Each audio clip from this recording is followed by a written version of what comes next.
ஏய் ஆக்கங்கட்ட கூவ நண்பர்களே, நான் தான் உங்கள் நெல்லை வேலை பேசுகிறேன். இன்றைக்கி நம்ம வீடியோ யாரை பற்றி பேச போகிறோம் அப்படின்னா நம்ம கேபிஒய் பாலா அவர்கள் பற்றி பேச போகிறோம். வீடியோ ஃபுல்லாக பாருங்கள், ஸ்கிப் பண்ணால் பாருங்கள். வாங்க வீடியோக்குள்ளே போகலாம்.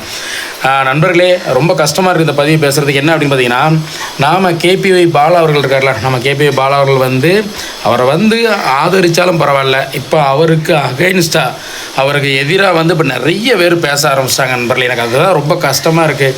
ஏற்கனவே கூல் சுரேஷ் பேசியிருந்தார். நம்ம அவருக்கு ஒரு போன வீடியோவில் போட்டு ஒரு பதிலடி கொடுத்துருந்தோம். இப்போ பார்த்தீங்கன்னா நம்ம பைல்வான் ரங்கநாதன் ஐயா இருக்கார்ல, அவர் இப்போ கேட்காரு கேபிஒய் பாலாபுரவை பார்த்து. கேபிஒய் பாலாவுக்கு காசு எங்கேருந்து வருது, எப்படி ஹாஸ்பிட்டல் கட்டுறாரு, மீடியாவில் அப்படி எத்தனை லட்சம் கொடுத்துருவாங்க சம்பளம், எப்படி வருது, இவர் வேற எங்கேயோ காசு வருது, அப்படி வருது இப்படி வருது சொல்லி சொல்கிறாரு. ஐயா பைல்வான் ரங்கநாத ஐயா, நீங்கள் நல்ல விஷயங்கள் நிறைய பேசுவீங்க, கெட்ட விஷயங்கள் நிறைய பேசியிருக்கீங்க. ஒருத்தரை வளர்த்து விடுறது நீங்கள் தான், இறக்கி விடுறது நீங்கள் தான். உங்கள் யூடியூப் சேனல் மூலிமா நடிகைகள் எப்படி ஆபாசமாக பேசுகிறாங்க, எப்படி இருந்தாங்க, அட்ஜஸ்ட்மெண்ட்டு அது இதுன்னு எல்லாம் பேசுவீங்க. ஆனால் நீங்கள் இப்போ ஒரு நல்ல ஒரு மனுஷன் கேபிஒய் பாலா ப்ரோ பேசுகிறீங்க, அது ரொம்ப கஷ்டமாக இருக்குது. அதுக்கப்புறம் என்ன சொல்கிறீங்க, பைல்வான் ரங்கநாதன் ஐயா கேபிஒய் பாலா கூட ஒரு 8 நடிகை நடிக்கமானு சொல்லி அவரை விட்டுட்டு போயிட்டாங்க. இதனால் கேபிஒய் பாலாவுக்கு பெரிய இழப்புன்னு சொல்கிறீங்க. அதுபோக சொல்கிறீங்க இந்த படம் காந்தி கண்ணாடி படம் ஓடலை அப்படின்னா அந்த நடிகையோட மார்க்கெட்டும் போயிடும், இவரோட மார்க்கெட்டு போயிடும், பயந்து 8 பேர் போயிருக்காங்க அப்படின்னு வேறு சொல்லியிருக்கீங்க. ஐயா, இவர் படம் நடித்து தான் இவர் ஜெயிக்கணும் கிடையாது. இவர் ஏற்கனவே வாழ்க்கையில் ஜெயிச்சிட்டாருங்க. வாழ்க்கையில் மட்டும் இல்லை, மக்கள் மனசில் ஜெயிச்சு ஒரு பெரிய ஒரு இடத்துல இருக்கார், மக்கள் மனசில் ஃபுல்லாக இருக்கார். முதல்ல இன்றைக்கி காலத்தில் பணம் இருக்கிறவங்க கிட்ட குணம் இருக்காது. பணம் இருக்கிறவங்க மக்களுக்கு செய்யணுங்கிற அந்த தாழ்வு மனப்பான்மை இருக்காது, அந்த மனசு இருக்காது. சரியா? இந்த பணம் இல்லாமல் கொஞ்சோண்டு வர சம்பளத்தை வச்சு அதை ஒரு 10 பேருக்கு உதவி பண்ணணும், சாப்பாடு பண்ணணும், ஒரு வீடு கட்டி கொடுக்கணும், ஆட்டோ வாங்கி கொடுக்கணும், ஹாஸ்பிட்டலுக்கு கட்டணும்னு நினைக்கிறாங்க பாருங்கள்.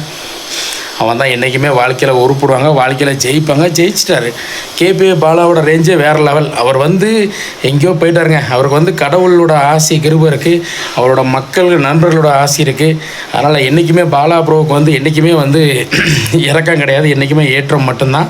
அதனால் அவரை பற்றி வீண் வதந்திகள் பரப்புறவங்க சொல்கிறவங்க அவங்க தான் கீழே போயிட்டே இருப்பாங்க தவிர இவர் சொல்ல மேலே கண்டிப்பாக சொல்கிறேன், இவர் ஒரு லெவலுக்கு கண்டிப்பாக போவார். இன்னும் அடுத்த படம் நடிக்கிறதுக்குள்ள வேலைகள் நடந்துகிட்ருக்கு. கேபிஒய் பாலா ப்ரோவுக்கு ரொம்ப ரொம்ப சந்தோஷமாக இருக்குது. அதனால் பைல்வான் ரங்கநாதன் ஐயா, ஒரு மனுஷனை நீங்கள் சப்போர்ட் பண்ணாலும் பரவாயில்ல, அவரை ரொம்ப கீழ்த்தரமாக பேசாதீங்க. நீங்களும் சரி, கூல் சுரேஷும் சரி. ரொம்ப கஷ்டமாக இருக்குது. கேபிஒய் பாலா ப்ரோ, எதுவும் கவலைப்படாதீங்க, உங்களுக்கு நான் இருக்கேன். என் சொந்த பந்தம், என் சோசியல் மீடியா நண்பர்கள் இருக்காங்க, உங்களோட அன்பு சொந்தங்கள் இருக்காங்க. நான் உங்களுக்கு ஃபுல் அண்ட் ஃபுல் சப்போர்ட்டாக இருப்பேன். உங்களோட எல்லா காரியத்துக்கும் எடுத்து வைக்கிற முதல் படியாக நான் இருப்பேன், கண்டிப்பாக இருப்பேன். நான் தரத்தை சொல்லிக்கிறேன். மற்றபடி நான் பப்ளிசிட்டிக்காக நான் பேசலைங்க. ஏன்னா ஒரு நல்ல மனுஷன் கெட்டு போகக்கூடாது. ஒரு நல்ல மனுஷன் அவரோட சொந்த காசில் கஷ்டப்பட்டு உழைச்சி மக்களுக்கு உதவி பண்ணுறாரு. நல்லது பண்ணாலே இந்த காலத்தில் நல்லது பண்ண விட மாட்டாங்க, யாரும் விட மாட்டாங்க. நல்லது யாரும் பண்ணக்கூடாது. ஏன்னா நல்லது பண்ணால் என்ன சொல்கிறது எனக்கு தெரியல நண்பர்களே, சொல்ல தெரியல. என்னெல்லாமோ பேசலாம் தோணுது, பட் வேண்டாம், அதை பற்றி பேச வேண்டாம். அதனால் யாரும் கேபிஒய் பாலா பற்றி தப்பாக பேசாதீங்க. ரைட் நண்பர்களே, உங்கள் வீடியோ பிடிக்க நீங்கள் பிடிச்சி நான் லைக் பண்ணுங்கள், கமெண்ட் பண்ணுங்கள், ஷேர் பண்ணுங்கள். மறக்காமல் நம்ம நெல்லை வேலை social media YouTube channel subscribe பண்ணி போய் அமைக்கிறேங்க. நன்றி, வணக்கம் என் அன்பு சொந்தங்களே.